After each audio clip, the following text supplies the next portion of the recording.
हैदर मेरे लिए एक चैलेंजिंग फिल्म थी क्योंकि we were trying to see the possibility of Haider in Kashmir. अब और मेरे लिए इसके लिए मैंने एक चीज़ मैं आपसे शेयर करना चाहती हूँ संजय, कि जब भी मैंने कुछ भी चाहे नाटक के लिए चाहे फिल्म के लिए किया है, मेरे लिए ज़ीरो से शुरू करना बहुत ज़रूरी है। क्योंकि अगर जैसे मैंने पार्टीशन सब्जेक्ट पे बहुत सारी कॉस्ट्यूम्स किए हैं, चाहे आप नाटक थिएटर में ले लीजिए, फिल्मों में ले लीजिए, लेकिन हर प्रोजेक्ट मेरे लिए मैं शून्य से शुरू करती हूँ। क्योंकि अगर रेपिटेशन आ गया तो फिर तो मेरा कोई फ़ायदा नहीं है, देयर इज़ नो पॉइंट। जैसे माँ 4-5 बच्चों को जन्म देती है, लेकिन हर बच्चा अपना कैरेक्टर, उन्हीं की कोख से निकले, लेकिन हर का अपना कैरेक्टर होता है वो इसी तरह मैं भी एक माँ प्रेग्नेंट हो जाती हूँ हर प्रोजेक्ट में और कोशिश करती हूँ। अब हैदर के लिए विशाल जी से जो मेरी बात हुई, उन्होंने बोला कि जो भाषा को मद्देनज़र रखते हुए जो माहौल है आपको डॉली जी उसमें लिवेबल कैरेक्टर्स देने हैं। They are living and every single individual should find themselves, चाहे तबू की कैरेक्टर हो, चाहे शाहिद का हो, चाहे इरफान का हो। रूदार के लिए मैं बात करूँगी। मुझे सबसे पहले मेरे बहुत अच्छे दोस्त इरफान बहुत जल्दी चले गए, बट इन एनी केस जो ऊपर वाले को मंजूर, शायद उधर कमी थी, मैंने बोला एंटरटेनमेंट और अच्छे एक्टर्स की, तो भगवान ने उनको अपने पास बुला लिया। लेकिन जैसे मैं रूदार का बात करती हूँ, ये जो था ये एक मैंने जब विशाल जी से डिस्कस किया था, मुझे ये लगा था कि ये एक मूवमेंट के तौर पे स्नो में से मुझे लगता है कि कोई रूह निकल के आ रही है। मुझे वो फीलिंग चाहिए था कि जैसे somebody taking birth from snow, but it has to be somebody very real. So वही मैंने बर्फ़ के जो होते हैं, थोड़ी बर्फ़ में गंदगी होती है, पुरानी बर्फ़ होती है, नई, क्योंकि रूदार भी अगर देखें तो उस तरह का कैरेक्टर था। वो पुराने से लेते हुए आप कह लीजिए रीबर्थ या री इनकारनेशन, जो भी सोचे, जो मैनहुड की थी, जो फीलिंग्स की, वो लेते हुए। सो आई डेल्ट विद दैट। उसी तरह के मुझे रुइयाँ, क्योंकि मैं रूह की बात कर रही थी और बर्फ़ की बात कर रही थी, I needed that kind of a cloth. तो मैंने उसके लिए बहुत रिसर्च किया। मुझे हम चूँकि कश्मीर में थे, मुझे कश्मीर में उस तरह का कपड़ा नहीं मिला, so I had to come back to Delhi. और मैंने वहाँ करते हुए I looked around for that and फिर जब मैंने एक रूप देख लिया था कि ये है, और मैंने विशाल जी को दिखाया उनको स्केच के माध्यम से। पर मेरे लिए जब तक किरदार ना पहन ले, मेरे लिए वो कॉस्ट्यूम अधूरी रहती है। So I was just waiting for Irfan, वो कब आएंगे और उनको वो जब इरफान से बैठ के, and he was very committed and actor who goes for details. जब वो आए, मैंने उनको बताया कि ये चीज़ हमने की है, this is the head gear. He very like a real actor, he got into it। And जब उन्होंने बोला कि हम जब एक इंसान की बात करते हैं, मैंने शुरू में उनको एक पगड़ी दी थी, because he should be a man from nowhere suddenly coming and taking the shape of a human. ये मुझे लगा था कि जैसे धुआं या बर्फ़ उड़ती, उसमें से बर्फ़ में से निकलते हुए। सो ही सेज कि why not give him the Afghani टोपी। So we tried upon it and all, and it was his idea and we all agreed to it because he also felt a part of it कि मैं एक human touch उस तरीके से दे पाऊँगा। जहाँ तक तबू का सवाल था, I had to play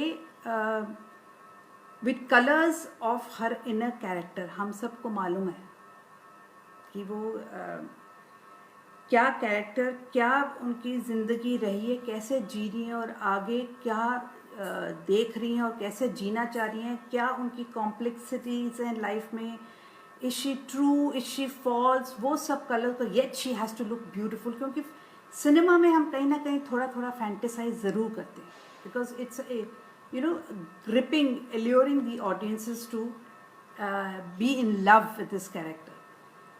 और जब शाहिद का अगर आप बात करेंगे, तो मैं स्पेशली वो बात करूँगी जो वो जब डांस के तौर पे करते हैं। मैं इस टाइम गाना मेरे खैर वो जो हमने किले पे ड्यून्स में वो किया था, वहाँ पे ये था कि ऑल द इमोशंस जो हैं वो टूट रही हैं। जो इतना सुंदर बना हुआ एक किला है वो उसके टुकड़े टुकड़े हो रहे हैं। तभी आप देखेंगे जो मैंने डांसर्स को I just gave them the shades and the colours of a fort. जो ग्रे कलर का फोर्ट वहाँ पे बहुत अच्छा सूर्य मंदिर है उसका था, and that is how I gave Shahid that kind of a color which he could stand out, and there is a give and take जो हो रहा है, जो ऑडियंसेस के बीच में आ रहा है, क्योंकि वो हमारा मेन एक्टर होता है, जैसे हम कहते हैं अभिनय के तौर पे उसके ऊपर जाना, मैसेज जो हो रहा है उसके थ्रू आना है. So I had to focus him from the crowd, but yet he is a part of the ruins that are affording. So इस तरह की बहुत प्यारी प्यारी बातें होती हैं जब मैं इस फिल्म से गुजर रही होती हूँ. We were shooting for water in Sri Lanka, और वहाँ पे हमारा, अगर आपको याद है जिसने वाटर देखे, लास्ट सीन था उसमें जिसमें खूब सारे लोग थे और गांधी जी आते हैं ट्रेन से, और यहाँ सीमा जो किरदार था वो उनको छोटी लड़की को गांधी जी के हाथ में सौंप देती है. वो जब उस दिन ऐसी and everybody was dressed in Gandhi cloth because everybody is Gandhian, they are trying to welcome in Sri Lanka. और आपको मालूम है स्टेशन की प्राइस देना बहुत महंगी होती है. वहाँ गए तो it started pouring like mad. इतनी बारिश, जितने 5000 कॉस्ट्यूम थे वो सब कीचड़, जो सफ़ेद थे, टोपियाँ शोपियाँ सब कीचड़ मिट्टीदार हो गई. हमें कुछ समझ में नहीं आया कि ये क्या हो रहा है.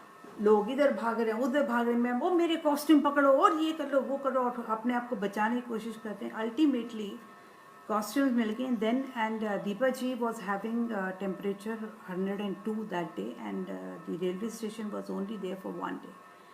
सो ये जब new, and very important scene. So we had she called a meeting in our room, and अब तक रात के शायद 8, 7:30, 8 बज चुके थे. उन्होंने हम सब HODs को अपने कमरे में बुलाया. उन्होंने बोला कि ऐसा है कि श्रीलंका रेलवे ने हमें कल सुबह कुछ घंटों के लिए 2 बजे तक, दोपहर के 2 बजे तक वो देने की दोबारा है, and I need the costumes. I said Deepa, it's not possible.